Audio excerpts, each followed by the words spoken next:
Good morning, আমি উর্মি আর আমার পাঁচমিশালির নতুন একটি ভ্লগে তোমাদের সবাইকে অনেক অনেক স্বাগত।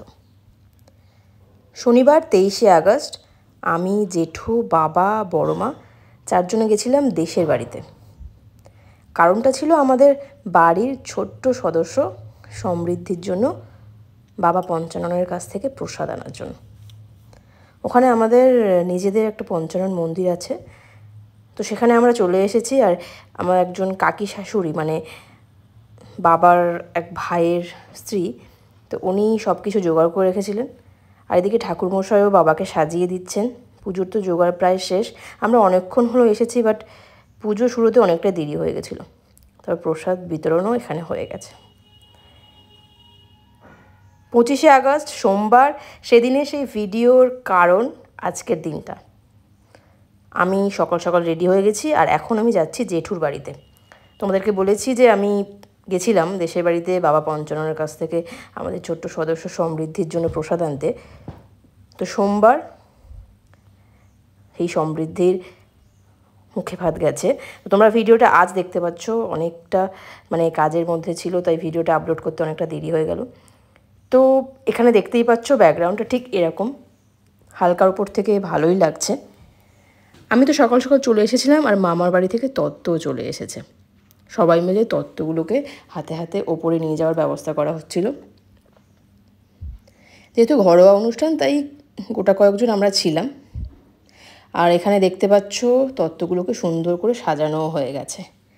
আর বলতে আমাদের সেরকম কিছু রিচুয়ালস নেই, ওই নিজেরাই একটু ওকে স্নান করানো হবে, তারপরে ওর মামা মুখে ভাত দেবে, এইটুকুই, আর বেশি কিছু নেই। তারপর সব সেজেগুজে ফটো ভিডিও এইসব হবে। আর এদিকে তো স্নানের জন্য ম্যাডাম রেডি হয়ে গেছে, আর দাদাভাই বৌমনি ওকে নিয়ে একটু ফটোশ্যুট করছে। সেদিনকে একটু ওর মুডটা হয়তো অফ ছিল, কারণ সবসময়ও হাসে, কিন্তু সেদিনকে একদম চুপচাপ হয়ে গেছিলো। তারপর আমি, বান্টি, ছোটদি, মনীষাদি, বৌমনি আমরা সবাই মিলে ওকে স্নান করালাম। আর স্নানের পরে কিন্তু লম্বা ঘুম দিয়ে দিয়েছিল, তাই একটু চুপচাপ আছে। তারপর ওকে ঘুম থেকে তুলে বসানো হলো আমাদের যে মেন প্রোগ্রামটা ছিল সেখানে। দেখতেই পাচ্ছ ওর মামার কোলে বসে পড়েছে, আর ওর মামা ওকে একটু মুখে প্রসাদ দিচ্ছে। আর তারপর এই দৃশ্যটা দেখো, একটু নতুন স্বাদ পেয়েছে আর জিভ দিয়ে চেটে চেটে খেতে শুরু করে দিয়েছে। এখানে অনেক রকমের রিচুয়ালস ছিল, সেগুলো সব কিছু শেষ করে তারপর সবাই বড়রা ওকে আশীর্বাদ করবে, কারণ সবচেয়ে ছোট সদস্য আমাদের বাড়িরও। আর এখানে দেখতে পাচ্ছ সবাই দাঁড়িয়ে বেশ মজা নিচ্ছে।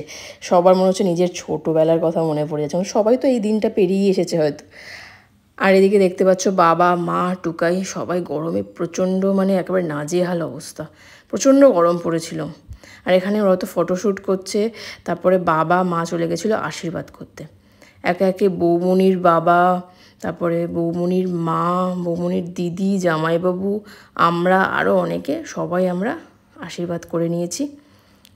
আর সব কিছুর পরে মেন যে কাজটা থাকে সেটা হচ্ছে খাওয়া দাওয়া। তো খেতে খেতে আমাদের প্রায় 2:30-3টে বেজে গিয়েছিল, কারণ সবাই এক জায়গায় হলে যেটা হয় আর কি, গল্প আড্ডায় অনেকটা সময় কেটে যায়। তারপর আমরা মোটামুটি খেতে বসে গিয়েছিলাম। আর খাওয়া দাওয়া সেরে কিন্তু আমরা বেশ ভালো সময় কাটিয়েছিলাম ছাদে। তবে তার আগে বলে দিই, খাওয়া দাওয়ায় কিন্তু কি আইটেম ছিল। প্রথমে ছিল ডাল, প্রথমে ছিল শুক্তো, তারপর ডাল, আলুর চিপস, আর আমার সবচেয়ে প্রিয় পুঁই শাক। হ্যাঁ, অনেকেই জানো পুঁই শাকটা আমি একটু বেশি খাই হয়তো। তো সেই পুঁই শাকটা তো খেয়ে একেবারে মন ভরিয়ে, পেট ভরিয়ে অবস্থা খুবই খারাপ। তারপর খাওয়া দাওয়া সেরে আমরা ছাদে গেছিলাম, আর সেখানে বেশ কিছুক্ষণ গল্প আড্ডা করে সেদিনের দিনটা আমাদের ওখানে শেষ হয়েছিল। রাতে ওখানে গেছিলাম আবার জেঠুর বাড়িতে, তবে সেই ভিডিওটা আর তোমাদের সাথে শেয়ার করা হলো না। তো ভিডিওটা এই পর্যন্ত থাক। এরপরে কিন্তু আসছে গণেশ পুজোর ভ্লগ, তাই ভিডিওগুলো দেখতে অবশ্যই কিন্তু চ্যানেলটা সাবস্ক্রাইব করতে হবে, আর পাশে থাকা বেল আইকনটা প্রেস করে অল করে রাখতে হবে, যাতে আমার ভিডিও তোমার সামনে সবার আগে চলে আসে। তাহলে দেখা হচ্ছে পরের ভিডিও।